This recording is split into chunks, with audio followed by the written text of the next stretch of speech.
गरीब के घर आया नया पंखा। प्रीति, मोनू बेटा, ये क्या, तुम्हारे सभी दोस्त बाहर खेल रहे हैं और तुम दोनों हो कि यहाँ अंदर बैठे हो? नहीं माँ, हम लोग बाहर नहीं जाएंगे, बाहर बहुत ज्यादा गर्मी है। हमारे सभी दोस्त गर्मी में खेलने के बाद अपने घर चले जाते हैं। उनके घरों में एसी, कूलर, पंखा सब कुछ है, इसलिए उन्हें गर्मी से कोई परेशानी नहीं होती।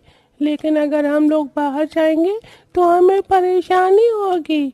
हमारे घर में तो एक पंखा भी नहीं है। दोनों बच्चों की बात सुन सब्जी काट रही योगिता और खाट पर बैठे अमरावती और महेश के चेहरे पर भी उदासी आ जाती है। बस योगिता, मेरा हो गया, और रोटी मत देना। हाँ बहू, मेरा भी हो गया, मुझे भी और रोटी नहीं चाहिए। ये क्या, आज आप दोनों का पेट सिर्फ एक रोटी में भर गया? योगिता, पूरा दिन धूप में घूम घूम कर पसीने और गर्मी में हालत खराब हो जाती है। रात को तो मेरा ये एक रोटी खाने का भी मन नहीं करता। गर्मी से वैसे ही रात में बेचैनी होती है। अगर एक रोटी से ज्यादा खा लूंगा तो जो थोड़ी बहुत नींद आती है वो भी नहीं आएगी। गर्मी के मारे पूरे परिवार का हाल बहुत बुरा हो चुका था।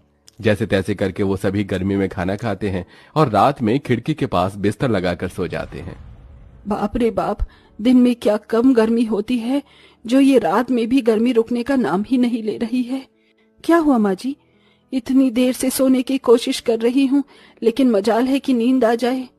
हमें भी नींद नहीं आ रही है, रात को नींद आती नहीं और स्कूल में जाग नहीं पाते हैं। आज भी टीचर ने हमें इतना डांटा जब हम क्लास में सो रहे थे। अब तो बस एक ही तरीका बचा है, चलो चलकर बाहर आंगन में सोते हैं, कम से कम इस गर्मी से तो छुटकारा मिलेगा। मयंक और बाकी सब आंगन में सोने चले जाते हैं। ठंडी ठंडी हवा में सबको नींद तो अच्छी आ जाती है, लेकिन जैसे ही सब लोग सुबह उठते हैं प्रीति, जाकर अपना चेहरा देख, तू किसी चुड़ैल की तरह लग रही है। योगिता, तुम्हारे भी हाथ और चेहरे पर लाल लाल दाने हो गए हैं। लगता है रात भर मच्छर ने हमें बहुत काटा है। मच्छर काटेंगे क्यों नहीं, हम आंगन में जो सो रहे थे। अगर हमारे घर में एक ढंग का पंखा होता तो हमें ऐसे रात भर आंगन में नहीं सोना पड़ता। मच्छरों की वजह से अब सभी को फिर से हर रात घर के अंदर ही गर्मी और पसीने से जूझ कर सोना पड़ता है। आरव, तेरे घर में तो बहुत ठंडी ठंडी हवा आ रही है।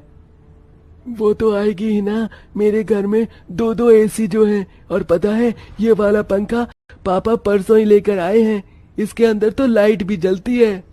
क्या सच में? काश हमारे घर में भी ऐसा ही पंखा होता। आरव, तुझे मैंने कितनी बार कहा है कि इन दोनों को घर पर लाने की जरूरत नहीं है, तो फिर तू क्यों लाता है इन्हें बार बार? हाँ, ये मेरे दोस्त हैं। ये तेरे कोई दोस्त नहीं है, समझा? ये तो बस इस घर में लगे एसी, कूलर और पंखे की ठंडी ठंडी हवा खाने के लिए आते हैं, क्योंकि इनके घर पर ये सब कुछ नहीं है। और जिसे तुम दोनों घर कहते हो ना, वो घर नहीं बल्कि ईंट की भट्टी है, समझे? संगीता की डांट सुन दोनों बच्चे रोते हुए अपने घर आ जाते हैं।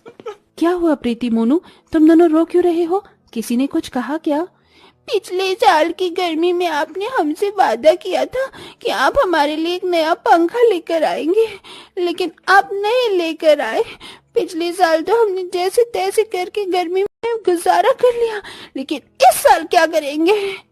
सही कहा है संगीता आंटी ने, हमारा घर घर नहीं बल्कि ईंट की भट्टी का है। अपने बच्चों की बातें सुन और उन्हें ऐसा रोता देख योगिता को बहुत ज्यादा तकलीफ होती है, जिसके चलते योगिता अब मयंक से बात करती है। बच्चों की ऐसी हालत मुझसे देखी नहीं जा रही है। माँ की और पिताजी की गर्मी से बेहद परेशान हो रहे हैं। कहीं से एक पंखे का इंतजाम कर दीजिए। योगिता, मैं इसी कोशिश में लगा हुआ हूँ, लेकिन तुम तो जानती हो कि मेरा काम कैसा है। दिन भर धूप में फल बेचकर मैं ज्यादा कमाई नहीं कर पाता हूँ, और पंखे की कीमत के बारे में तो तुम जानती ही हो।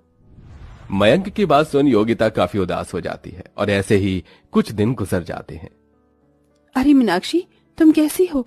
इतने वक्त बाद तुमसे मिलना हो रहा है। मैं तो अच्छी हूँ, तुम कैसी हो? और तुम यहाँ क्या कर रही हो? मैं तो बस सब्जी लेने के लिए आई थी, मेरा घर पास में है, चलो ना, मैं तुम्हें अपने हाथ की चाय बनाकर पिलाती हूँ। मीनाक्षी जैसे ही योगिता के घर जाती है। ओह माय गॉड, कितनी गर्मी है यहाँ। तुम इतनी गर्मी में रह कैसे लेती हो? तुम्हारे घर में तो ढंग का एक पंखा भी नहीं है। कितनी गरीब हो तुम योगिता। ये लो, ये मेरे घर का पता है। अगर तुम्हें कभी भी पैसों की जरूरत हो तो मेरे घर आ जाना। मैं तुम्हें अपनी नौकरानी के काम पर रख लूंगी और अच्छी खासी सैलरी भी दे दूंगी। मीनाक्षी योगिता को अपने पैसे का घमंड दिखाते हुए उसकी गरीबी की बेइज्जती करते हुए वहां से चली जाती है। ऐसे ही कुछ दिन गुजर जाते हैं। गर्मी की वजह से प्रीति और मोनू की तबीयत अब इतनी ज्यादा खराब हो जाती है कि वो दोनों स्कूल में ही बेहोश हो जाते हैं। योगिता मयंक को जैसे ही बात पता चलती है तो वो भागे भागे उनके स्कूल जाते हैं। गर्मी की वजह से आपके दोनों बच्चों की तबीयत बहुत ज्यादा खराब है और आज तो वो दोनों बेहोश भी हो गए हैं। देखिए, आपको उनका खास ध्यान रखना पड़ेगा, वरना कल को उनकी तबीयत और बिगड़ सकती है। टीचर की बात सुन दोनों काफी ज्यादा डर जाते हैं। सुनिए, अब बहुत हो गया। मैं अब ये चीज और नहीं बर्दाश्त कर सकती। मैं कल से ही मीनाक्षी के घर जाऊंगी और नौकरानी का काम करूंगी। हम दोनों मिलकर पैसे कमाएंगे और पैसों को जोड़कर एक नया पंखा लेकर आएंगे। अब मैं और मेहनत करूंगा और हम दोनों पैसे जोड़कर पंखा लेकर आएंगे। मयंक अब दिन में 4-5 जगह पर जाकर कड़ी धूप में फल बेचना शुरू कर देता है। वहीं बेचारी योगिता अपनी ही सहेली के घर में नौकरानी बनकर काम करती है। अरे जरा ढंग से पोछा लगाओ, हाथों में क्या जान नहीं है तुम्हारी? हैरान रह गई ना मेरे इतने बड़े घर को देखकर? मेरे घर के हर एक कमरे में एसी, फैन सब कुछ है। तुम्हारे घर से बड़ा तो मेरा बाथरूम है। बेचारी गरीब कहेंगी, तुम्हारी तो हैसियत एक ढंग का पंखा खरीदने की भी नहीं है। मीनाक्षी के ताने सुनकर योगिता को गुस्सा तो बहुत आता था, लेकिन अपने परिवार की सूरत और हालत देख बेचारी योगिता कुछ नहीं कहती और मिलने वाले पैसों को जमा करती है।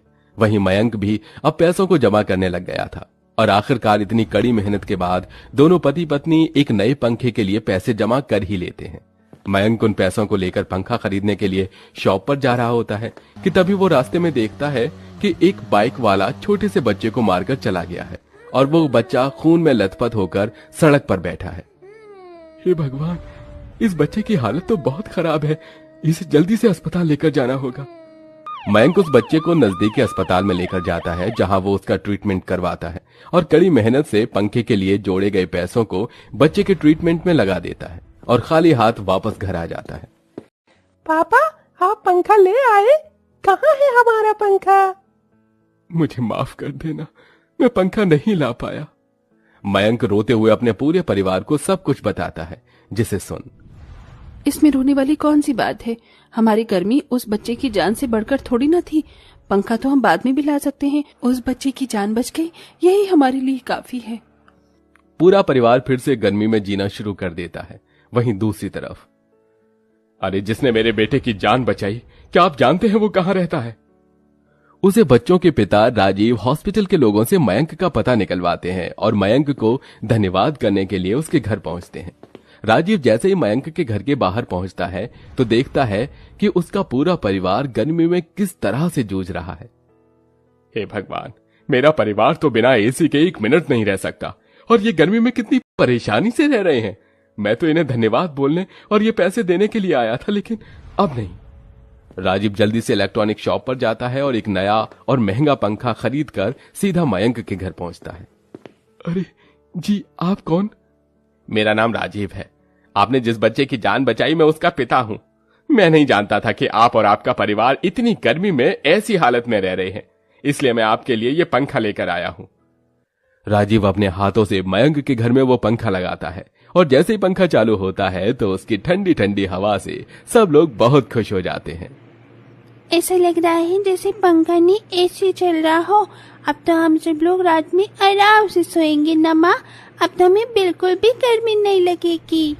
आपने मेरे बच्चे की जान बचाकर मुझ पर बहुत बड़ा एहसान किया है।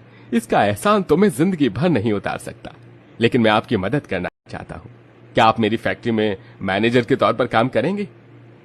अरे पहले आपने ये पंखा लगवाकर मेरे परिवार को इस भयंकर गर्मी से बचाया और आप मुझे अपनी फैक्ट्री में काम दे रहे हैं।